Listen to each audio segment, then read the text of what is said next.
નમસ્કાર, હું છું પ્રિયા અને તમે જોઈ રહ્યા છો જનતા કી જાણકારી ન્યૂઝ।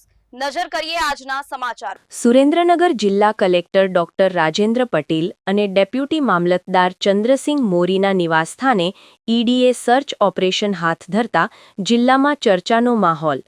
સુરેન્દ્રનગરમાં એન્ફોર્સમેન્ટ ડાયરેક્ટરેટ એટલે કે ઈડી દ્વારા દરોડાની કાર્યવાહીથી સરકારી તંત્રમાં ભારે ખળભળાટ મચી ગયો છે। સુરેન્દ્રનગરના કલેક્ટર ડોક્ટર રાજેન્દ્ર પટેલ તેમજ ડેપ્યુટી મામલતદાર ચંદ્રસિંહ મોરીના નિવાસસ્થાને ઈડીએ સર્ચ ઓપરેશન શરૂ કરતા સમગ્ર જિલ્લામાં ચર્ચાનો માહોલ સર્જાયો છે। અચાનક થયેલી આ કાર્યવાહીથી અધિકારીઓ અને કર્મચારીઓમાં ફફડાટ વ્યાપી ગયો હોવાનું જાણવા મળ્યું છે।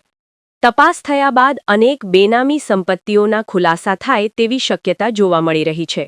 ડોક્ટર રાજેન્દ્ર પટેલ 2015ની બેન્ચના આઈએએસ અધિકારી।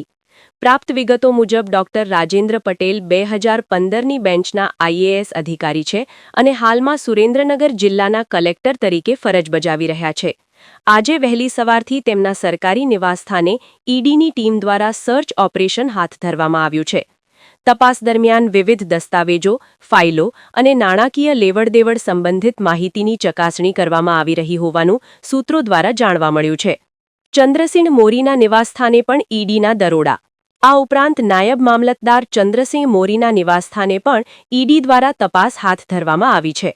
બંને અધિકારીઓ સાથે સંકળાયેલા બેનામી વ્યવહારો અને શંકાસ્પદ નાણાકીય લેવડદેવડ અંગે તપાસ કરવામાં આવી રહી હોવાની શક્યતા દર્શાવવામાં આવી રહી છે। જો કે ઈડી દ્વારા સત્તાવાર રીતે તપાસના મુદ્દા અંગે કોઈ સ્પષ્ટ માહિતી જાહેર કરવામાં આવી નથી। તપાસ પૂર્ણ થયા બાદ જ સમગ્ર મામલે વધુ સ્પષ્ટતા થવાની શક્યતા છે। ઈડીની કાર્યવાહી દરમિયાન સુરક્ષાનો કડક બંદોબસ્ત ગોઠવવામાં આવ્યો છે અને કોઈ પણ બાહ્ય વ્યક્તિને નિવાસસ્થાને પ્રવેશ આપવામાં આવી રહ્યો નથી। સર્ચ ઓપરેશન લાંબા સમય સુધી ચાલે તેવી શક્યતા છે। તપાસ પૂર્ણ થયા બાદ જ સમગ્ર મામલે વધુ સ્પષ્ટતા થવાની શક્યતા છે। આ ઘટનાને લઈને રાજકીય અને વહીવટી વર્તુળોમાં પણ ચર્ચા તેજ બની છે। સરકારી તંત્રમાં ઉચ્ચ અધિકારીઓ સામે આવી કાર્યવાહી થતાં પારદર્શિતા અને જવાબદારી અંગે ફરી એક વખત ચર્ચા ઊભી થઈ છે।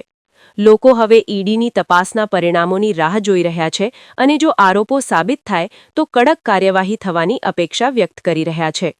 સુરેન્દ્રનગર રિપોર્ટર મહેશભાઈ ઉતેરિયા।